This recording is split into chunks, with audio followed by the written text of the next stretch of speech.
Iran hält weiterhin den Trumpf in dieser Energiekrise. Alles, was Teheran jetzt noch tun muss, ist ein paar Monate durchzuhalten und darauf zu warten, dass der Ölmangel global wirklich durchschlägt. Warum das so ist, das wollen wir uns einmal in diesem Video näher anschauen.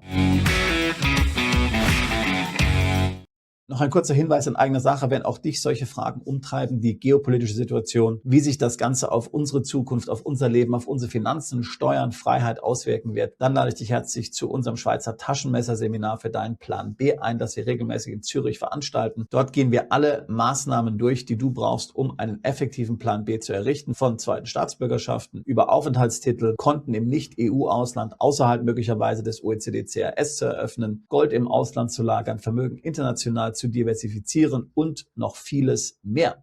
Mit dabei, neben Daniel und mir, ist auch wieder der Herr General außer Diensten Erich Warth und er wird uns wertvolle Insider-Informationen geben zu dem, was da so geopolitisch, militärisch passiert, Infos, die du sonst nirgendwo bekommst. Wenn das auch für dich wichtig ist, wenn du dich mit dem Thema Plan B Auswandern beschäftigst, wenn du das Gefühl hast, dass sich das Netz immer zuzieht, dass es möglicherweise demnächst Zugriff auf dein Vermögen gibt, dann komm zu diesem Seminar in Zürich. Termine auf unserer Webseite, Link dazu in der Beschreibung dieses Videos. Nun aber zurück zum eigentlichen Thema. Mit jedem Tag, an dem die Konfrontation im Golf andauert, verliert die Welt rund 1/8 ihrer täglichen Ölversorgung und muss immer tiefer in die ohnehin schon schwindenden Reserven greifen. Das Ausmaß der Herausforderung wird unterschätzt. Schon heute fehlen uns 13 Millionen Barrel pro Tag. Morgen könnten es sogar noch mehr sein. Das sagt Fatih Birol, Chef der Internationalen Energieagentur. Das Defizit könnte auf 15 Millionen Barrel pro Tag steigen, falls die US-Marine wirklich in der Lage sein wird, ihren Plan umzusetzen und iranische Öllieferungen durch die Straße von Hormuz zu blockieren. Das ist bisher nicht gelungen, aber die Amerikaner betreiben einen großen Aufwand, um genau das zu bewerkstelligen. Kein Wunder, denn Donald Trump hat diesen Krieg mit unzureichenden Kräften begonnen, gestützt auf israelische Zusicherungen, die selbst übrigens der CIA-Chef als lächerlich bezeichnete, dass Iran beim ersten Schlag zusammenbrechen würde, und das ist natürlich nicht passiert. Tatsächlich sieht alles danach aus, wie wenn Iran momentan den Krieg gewinnt, wenn auch nicht militärisch, so doch strategisch. Teheran warnt indes,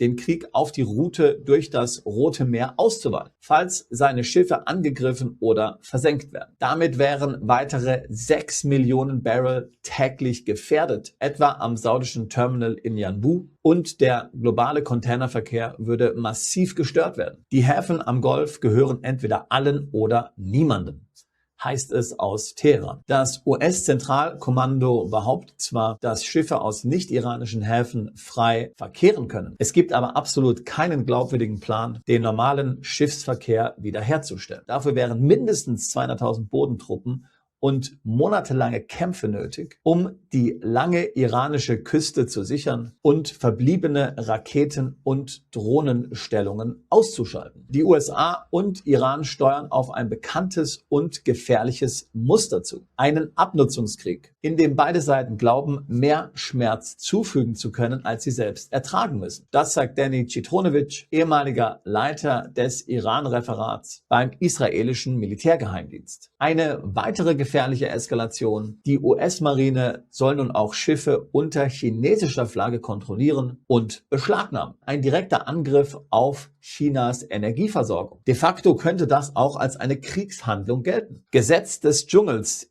wie Xi Jinping es formulierte. Wir werden niemals zulassen, dass irgendeine ausländische Macht uns schikaniert und unterdrückt. Wer das versucht, wird auf eine stählerne Mauer von 1,4 Milliarden Chinesen treffen. Soweit Xi Jinping. Derweil steht der Ölmarkt bereits unter extremen Druck. Und ich meine jetzt hier nicht Papiere, die gehandelt werden, sondern echtes physisches Öl. Der tatsächliche Lieferpreis in Europa für Öl liegt aktuell schon bei 145 bis $150 pro Barrel. Ein Rekordaufschlag gegenüber den Papierfutures. Die letzten Vorkriegslieferungen treffen gerade noch in Europa ein, sofern sie nicht längst von verzweifelten asiatischen Käufern abgezogen wurden, die viel höhere Preise bereit sind zu bezahlen. Die Warnsignale im physischen Markt stehen weiterhin auf Rot, sagt Helima Croft, frühere CIA-Analystin. Sollte Trump seine Blockadedrohung tatsächlich umsetzen können, könnte es bald zu einer Anpassung zwischen Papier und realem Markt kommen. Verrückterweise reagieren die Finanzmärkte derzeit nach wie vor auf Schlagzeilen und Tweets, aber eben nicht auf die realen Angebotszahlen. Auch scheint man komplett die strategische Denkweise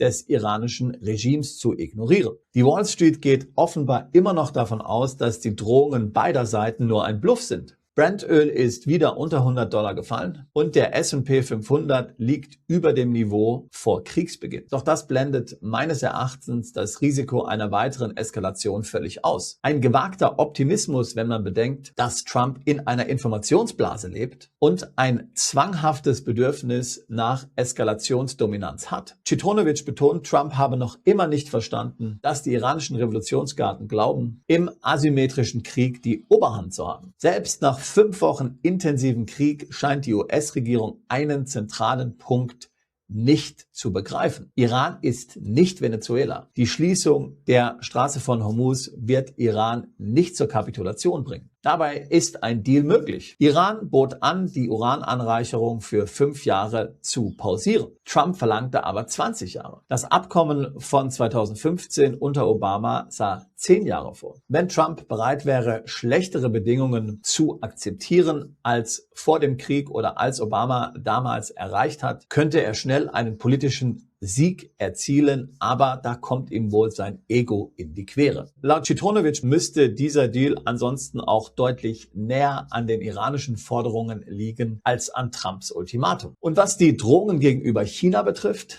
sollte das Weiße Haus glauben, China werde wegen Ölknappheit einknicken und Iran unter Druck setzen, könnte das eine gefährliche Selbsttäuschung sein. Denn für Iran reicht es völlig aus, noch 2 bis 3 Monate durchzuhalten, bis das globale Ölangebot endgültig auf die US-Nachfrage im Sommer trifft. Iran steckt natürlich wirtschaftlich in großen Schwierigkeiten. Das ist aber derzeit zweitrangig. Durch steigende Ölpreise und frühere Sanktionslockerungen hat das Regime zusätzlich Einnahmen erzielen können. Das Land hungert nicht und hat Landverbindungen zu befreundeten Staaten wie Türkei, Pakistan und indirekt Russland und Kasachstan. Schnelle Lösungen für diese Energiekrise gibt es kaum noch. Ich sehe keine. Die saudische Ost-West-Pipeline läuft am Limit, schwimmende Lagerbestände sind weitgehend ausgeschöpft und die strategischen Reserven der IEA werden zunehmend aufgebraucht. Auch die US-Notreserven nähern sich kritischen Tiefständen. Genießen Sie die aktuellen Benzinpreise. Bald werden sie sich nach $4 bis $5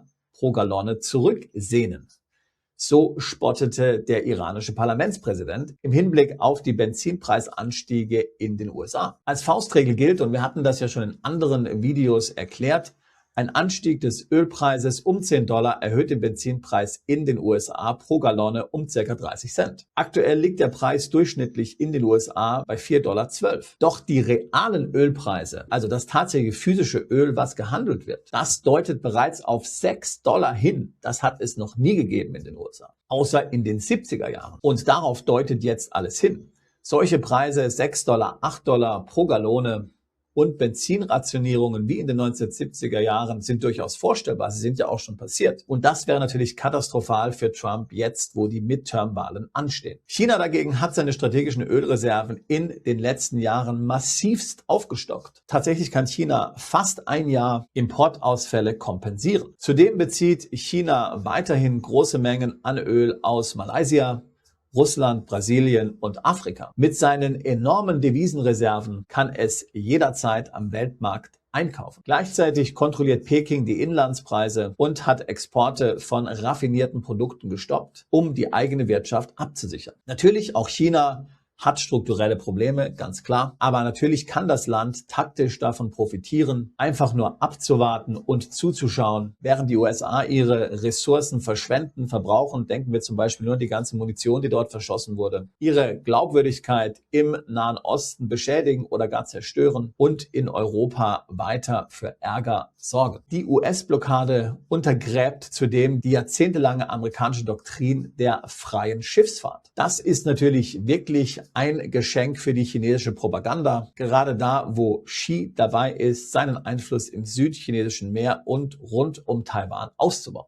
Was würde passieren, wenn China im Gegenzug Lieferketten aus Taiwan stört, während große Teile der US-Marine im Nahen Osten gebunden sind? Wenn die USA Chinas Ölversorgung angreifen, muss man damit rechnen, dass China im Gegenzug den Zugang zu High-End-Halbleitern einschränken wird. Moderne KI-Chips, etwa von Nvidia, werden fast ausschließlich in Taiwan produziert, dort veredelt oder fertiggestellt. Wahrscheinlich wird China diesen drastischen Schritt nicht gehen. Es hat aktuell mehr davon, sich als die einzige verbleibende verantwortungsvolle Supermacht zu inszenieren. Aber die Möglichkeit besteht natürlich. Denn eins ist klar: Blockaden sind kein einseitiges Spiel. Für uns, die wir ja alle Zuschauer dieses Spektakels, dieses Drama sind, bleibt zu eruieren, was das Ganze tatsächlich mit uns zu tun hat. Wir sehen immer mehr Regierungen, die beginnen zu intervenieren, damit der Anstieg der Spritpreise kompensiert wird. Wir sehen Proteste in Ländern wie zum Beispiel Irland. Wir sehen, dass der IWF vor einer weltweiten Wirtschaftskrise warnt. Egal was passiert, es ist wichtig, dass du Optionen hast, dass du agil auf das reagieren kannst, was auf dich zukommt, auch wenn wir noch nicht konkret sagen, was es sein wird. Und da geht es natürlich genau um die Dinge, die wir vorhin schon kurz angesprochen haben. Vermögen global zu diversifizieren, Möglichkeiten zu haben, schnell den Standort zu wechseln, Mittel flexibel angelegt zu haben, sodass du schnell aus einem Asset reinkommst, wieder in ein anderes. Und natürlich auf jeden Fall die Regierungen genau zu beobachten, denn du kannst hundertprozentig sicher sein, die Regierungen dieser Welt, sie lieben eine solche Krise. Denn es gibt ihnen die Möglichkeiten, die Dinge hinter verschlossenen Türen zu tun, während keiner wirklich zuschaut, die dann massive Konsequenzen für uns alle haben werden. In diesem Sinne, wenn du dich zu solchen Themen auch mal intensiv 2 Tage austauschen willst mit Gleichgesinnten, die die Welt genauso sehen wie du, dann würde ich mich natürlich freuen, dich in Zürich begrüßen zu dürfen. Ansonsten können wir natürlich auch jederzeit ein Beratungsgespräch führen. Alle weiteren Informationen auf unserer Webseite, Link dazu in der Beschreibung dieses Videos. Wir helfen seit 20 Jahren Mandanten dabei, steueroptimiert auszuwandern und einen Plan B zu etablieren. Zweite Staatsbürgerschaften, Aufenthaltstitel, Vermögensschutz im Ausland. Ich würde mich freuen, auch dich alsbald zu unserer Mandantschaft zählen zu können. Bist du Unternehmer, Freiberufler oder Investor? Zieht es dich schon lange ins Ausland? Mach heute den ersten konkreten Schritt in eine Zukunft mit mehr Geld und mehr Freiheit. Buche ein Beratungsgespräch mit Sebastian und seinen Kollegen. Unsere Kanzlei unterstützt Mandanten wie dich dabei, deine Steuerlast legal zu reduzieren, Vermögen aufzubauen und zu schützen und deine persönliche Freiheit zu maximieren. Profitiere jetzt von unserem Fachwissen und unserem Netzwerk. Gehe zu mandatierung.com und werde Mandant unserer Kanzlei.